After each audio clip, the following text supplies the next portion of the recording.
Hey, this is Neil McSpadden. I was invited on Quora to answer this question. How do I incorporate multiple keywords? I need some SEO keyword help. I want to rank for keywords which are all very similar. And in this case, he gives an example of sciatica treatment and nerve pain treatment and sciatica relief, as well as their synonyms. Is it suggested that I write a separate article for each one? If so, the problem I'm having is how can I write content for 3 different articles when they're all about the same thing? And this is a great question, and I started writing out this whole response before I realized that actually a video would be better because there's some visual elements here to the layout. So, how do we rank multiple keywords? It's actually a lot easier than it is to not rank multiple keywords. And in my book, Semantic Keyword Research, I go into how to find those keywords, how to group them together into silos and individual pages, and so you'll have like one page with 6 different keywords. So then what's the next step? How do you actually create the content, and how do you then implement the ranking strategy? So let us take a look. All right, let's turn down this text a little bit. Okay, so in this case, we're looking at 3 keywords. We're looking at sciatica treatment, and then we're looking at sciatica pain or nerve pain treatment. If I could type, that'd be great. And then sciatica relief. Okay. So what we want to do is we want to find our synthetic keyword.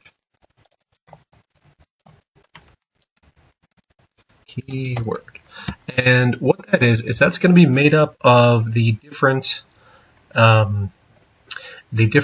individual words that are unique in all of our keywords. So here we've got sciatica, and then we've got treatment, and then we've got nerve and pain, and sciatica is repeated, treatment is repeated, sciatica is repeated, and relief is unique. So our synthetic keyword is going to be these 5 words: sciatica, treatment, nerve pain, relief.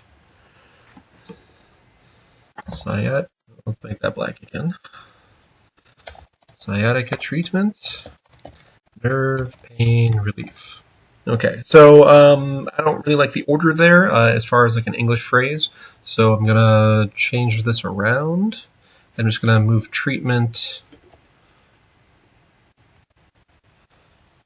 after nerve pain. So sciatica, nerve pain, treatment, relief. Okay, so treatment provides relief. So I'll say and relief, just to put in the stop word of and that just makes it read a little bit better. So that is our synthetic keyword. So that's step 1. Put a big 1 right there. All right. So then step 2 is how do we work this in? So step 2 is create a title, and that's going to be based on our synthetic keyword. So in this case, it might be, I don't know if you want to do the listicle. I'm a huge fan of the listicles, so we'll say 7 tips for sciatica, nerve pain, treatment, and relief. Okay, so that would work if you're going to do a listicle. If you wanted to do a modifier like best or surprising or things like that, you can go with that angle. It really just depends on the content that you're going to be producing, like what style you're going to follow. But whatever that style is, create the title out of the synthetic keyword. It doesn't have to be exactly the synthetic keyword, just work it in as best you can. So 3, we want to look at our URL slug. So, most internet marketers, I'm guessing this is an internet marketing kind of play, are going to be using WordPress. That's the most common platform. And like on WordPress, when you put in a title, it'll automatically create a slug. It'll say 7 tips for sciatica, nerve pain, treatment, and relief. And if you look at Moz's ranking factors reports of 2015, one factor is the length of the URL. So we want to make this as short as possible while still including everything that we want to include. So basically that means we want to take out all of the stop words. I'm going to take out this, and we're going to take out that, and that's still a little long, but it'll be okay, depending on your silo structure or your website architecture. Okay, so that's step 3. We got the URL slug. It's going to be something like this. Okay, so then for step 4, we want to look at optimizing H tags. So we're going to have H1, H2, H3, and if you go more, then that's great. So what is an H tag? It defines the headers of your web document, and that's after the title, after the URL, the header documents are the most important as far as telling the search engines what your content is about. So on most platforms, the title is actually going to be the H1 tag automatically. So we're going to have all of that in there. Okay, then in their body, let's say we have, here's your web page. If I can get this straight, that would be great. All right, that looks straight-ish. Okay, so we're going to have our H1 title, which has the synthetic keyword in it. And then we're going to have H2, which is going to be section header with keyword 1, let's say. Then we're going to have another H2 section, a header with keyword 2. So this first one in this case will have sciatica treatment in the header, whatever it is, and then the second one will have sciatica nerve pain treatment. Then we'll have another one with keyword 3. And so this H2 will contain the keyword sciatica relief. So we are telling the search engines, and especially Google, that hey, the whole document is about this synthetic keyword, sciatica nerve pain treatment and relief. We're telling you that with the H1 tag. We're telling you that with the title. We're telling you that with the URL slug. And then we're also about these other keywords, these smaller ones, sciatica treatment, sciatica nerve pain treatment, sciatica relief, and we're telling them that through keyword 1, 2, and 3.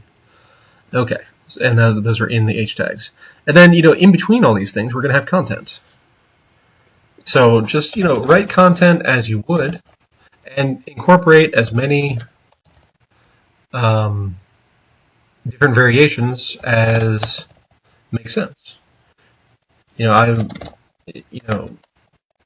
Basically, for keyword density, you always have to be careful. For your one-word densities, you want to be somewhere around 1.5% of density. So if you have a 1,000-word article, you want somewhere around 15 times mentioning the word sciatica, and that includes the times in the headers. So don't ignore those. And then for every additional word, basically that's going to cut down by half. So if we had 15 sciaticas, we're going to have 7 or 8 sciatica treatments. But the thing to keep in mind is that the sciatica in sciatica treatment still counts as a sciatica.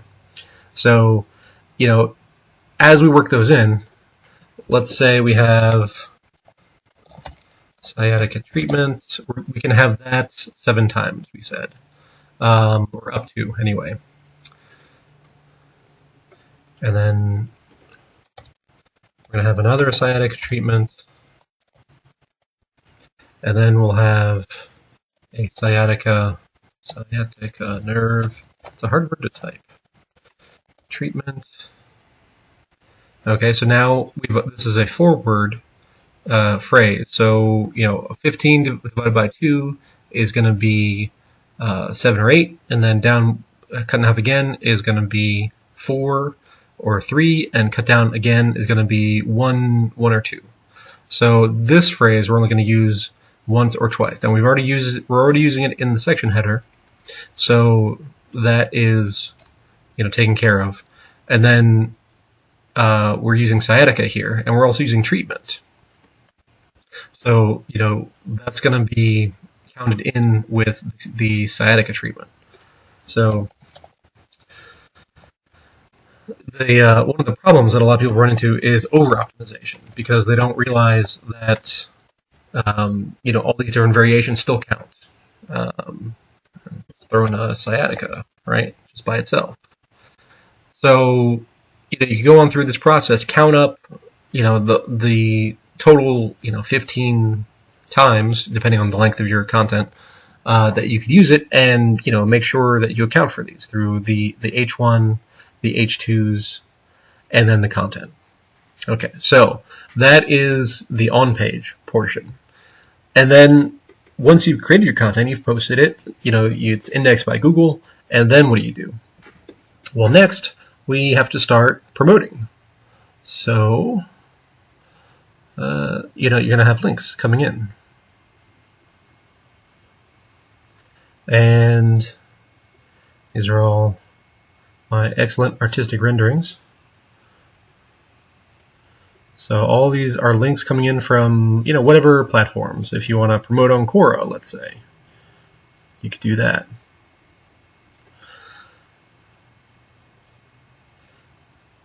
Okay, so each of these links, however many there end up being, they're going to have some sort of associated anchor text with the link. And, we can do lots of things. We could do branded links. So maybe your website has, the name of your website has something to do with sciatica. Maybe it's, having to do with back pain or just general health or whatever it is. But that's going to add, whatever the power of the link is, plus it's going to add thematically what, the branding is of your website. Then you're going to have URL links. And we know from our URL slug, we've already hit all of our keywords, so that's great. And then we're going to have, maybe one or two, exact match links. We'll get those. So we'll get some for keyword 3. And then, you can do variations. You can add on words, you can take off words. You can do head-tail of terms, like in this case it would just be sciatica would be the head-tail, or the head term. So yeah, by doing this, and by incorporating multiple keywords all in one page, it gives you a great deal of diversity to use in your backlinking profile, and that prevents you from tripping into penguin penalties or penguin filtering, where over-optimization on one particular keyword can get you filtered right out of the search results. So that is kind of the basic steps. The main thing is that you want to incorporate everything, sciatica treatment, sciatica nerve pain treatment, sciatica relief, and you also want to do that in a way that does not over-optimize, because that's what Panda is all about. So by doing it this way, by paying attention to our keyword densities overall, by paying attention to the variations throughout our headers, by paying attention to our URL slugs, we avoid Panda issues. And then we use those same techniques on our backlinks to avoid penguin issues. So we're maximizing the potential ranking of this page by incorporating multiple keywords, and we're also minimizing the risk at the same time. And that's really the advantage of doing it this way. Plus, it's cheaper to create one piece of content than it is to create 3 pieces of content. It's more efficient to do promotions on one piece of content than it is to do on 3 pieces of content. So that is, it's the best of all worlds. So, think about these things when you're building your sites. And if you do your semantic keyword research like I recommend in my book, which you'll see a link below here, then you can go ahead and do this all, on the front end and build your sites as quickly and easily and effectively as possible.